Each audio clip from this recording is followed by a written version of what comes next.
Okay, I just had a customer who's a sign maker send me a note about questioning how to use Rowmark, which is a multicolored, multi-layered material. They come in different thicknesses and densities. And I had done some videos a while back on my YouTube channel. You can search them out by searching on YouTube, Yeti Tools Southeast and Rowmark. But it's a great product for sign makers. And he wanted to know what was the best technique to do an emergency sign. I'm going to pull an ADA sign because I'm not sure where he got the graphics, whether it's something that I can share online or not. But I downloaded from Rowmark some ADA signs for a restroom.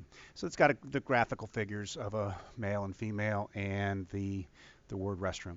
And then there's a couple different techniques to work on with it. Now, I prefer to cut it all with one tool, even if it takes longer. That way I'm not dealing with potential differences, very slight, of depth of cut between two different tools and chucking a different tool and having it do the cleanup. But it's all based on what size sign you're working with, because you want to control how tight the tool goes into the corners. So I'm not sure what size he was working on this sign, but the basic principles will make sense either way. So let's get a look at it. Okay, on this version, I'm using version 10.5. So I'm not sure the size he was out, and I like it. So I'm just going to have it on 24 by 24. But he did say it was desktop that I'm doing the recording on. They have different thicknesses. We're going to create a new file for use as an applied surface on top of, say, a doorway, or being used as a control board where it is a panel that separates and keeps dust away from circuit boards on the inside, but you want to label the switches and things like that. So we're going to touch off on the material surface. And what's critical with this, because of the thickness of the material, is we want to surface our spoil board before we attach this material to that spoil board. I'm going to orient to the bottom left-hand corner and tell it OK. In this case, I'm just going to open up a PDF file. And if we were to measure from Rowmark, so this should have no problem using this as an example. I'm looking at the value up on the top typical sign. It's 9 1/4 inches roughly. So just trying to get some aspect of the size, and this is decent size. It's one that would be applied on front of a restroom door. So this is a two-colored material that typically is colored on the top, and then usually I've seen it with a white interior surface, but there's different colors, and then another color on the bottom. In the case of this type of sign, it being surface mounted, we're just going to cut through this material to expose the inner core, being in this case white. I don't have to do any. This came in as a PDF file, but I don't have to do anything. I'm just going to jump over to my pocketing operation, and I'm going to remove the tools that I had in here, and I'm going to select. And we're going to go through a couple different options. Say I used an 1/8 inch tool, and I'll look at my feeds and speeds later. But if I use an 1/8 inch tool and I said I wanted to do the pocketing for this and this and this and this and all of this, but not the border cut, and then let it work on it, it does okay. But what we'll find is that when we come into the corners, of course the tool can't get into these corners. So if I were to come back in, and this was an 1/8 inch tool, so 0.125 diameter, so that's the size of my tool. I'm going to highlight that, and I'm going to use my arrow keys to nudge it up and around.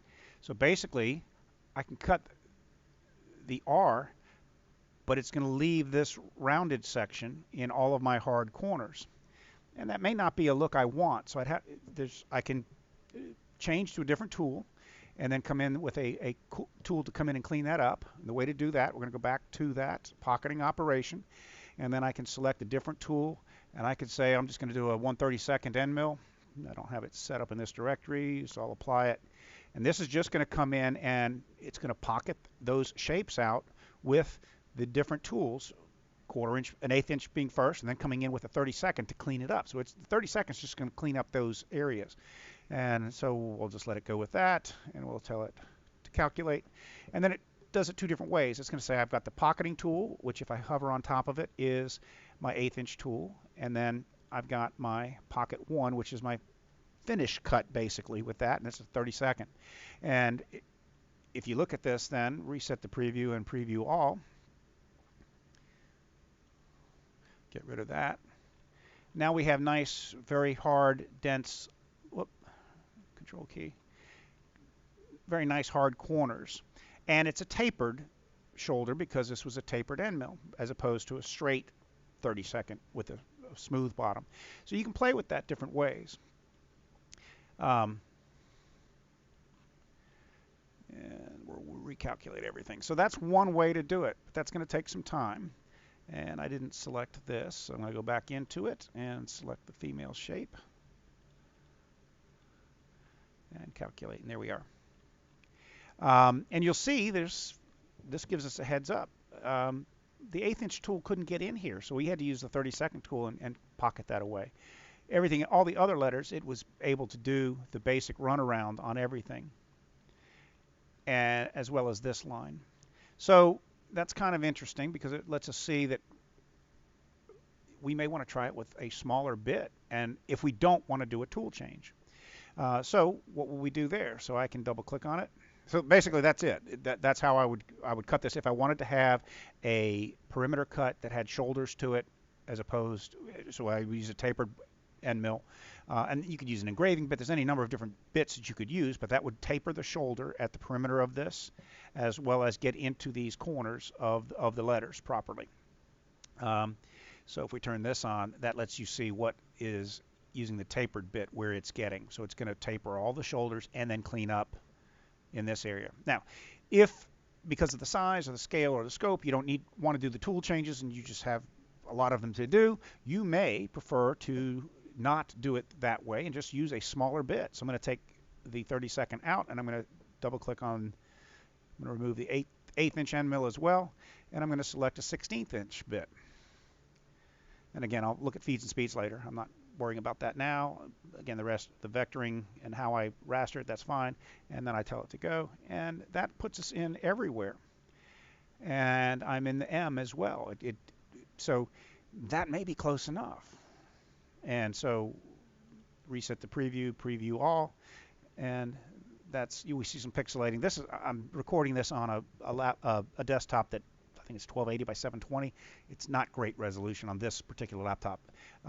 The way to change your resolution can be to flip back, hold down the shift key, go to the materials file, and then you can set the resolution to extremely high or maximum, and that should give you a better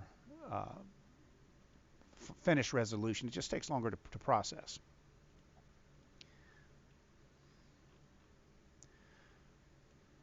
I'm holding down the shift key.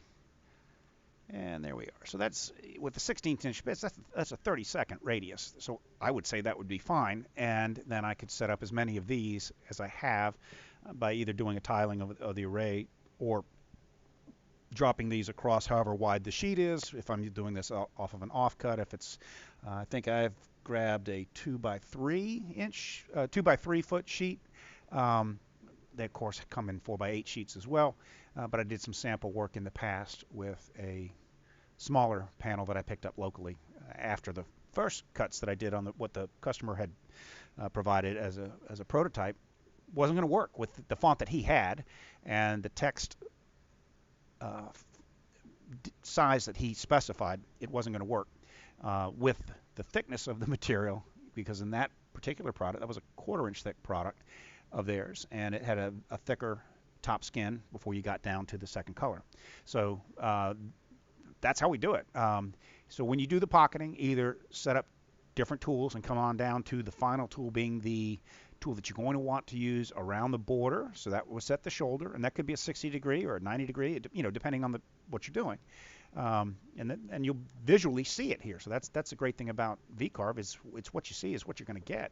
So a steeper, like a tapered end mill with a 32nd ball nose or 16th inch ball nose, that can give you a tapered shoulder and get into these small sections, or possibly just a 16th inch end mill and just let it run its course and get in everywhere that it needs to go. So that's a quick review. You can also look over the videos I had. Just search out Rowmark. Once you get in my YouTube channel, you'll see the old ones. But what's critical with this product is that you set up your materials to be coplanar with your spindle. Surface your material, surface your spool board first. Be very careful how you attach your product, the Rowmark material, down, because literally 0.02 of an inch made a difference as it was coming across doing a text string and like a sentence. You could see it not deep enough, not deep enough, now deep. That's perfect, and that's too deep. And then I surfaced it and did a separate video where I surfaced it and then did it, and everything was perfect right across the thing. But that was 2/1000ths of an inch difference. So with that particular font and size and bit that was requested, and so this is a great product to work with. It's an indoor-outdoor UV capable, really a sharp product. So hopefully that'll help you, and that's how to cut Rowmark. Okay, while I'm editing the video, I see I flipped and I misspoke. I selected a smaller 30-second end mill, so that would have a flat bottom typically, as opposed to a tapered ball nose with a 32nd or 16th. So there's during my description, I'm talking about tapering the shoulders to flare them out a little bit. That would be with a tapered ball nose rather than a straight cutter.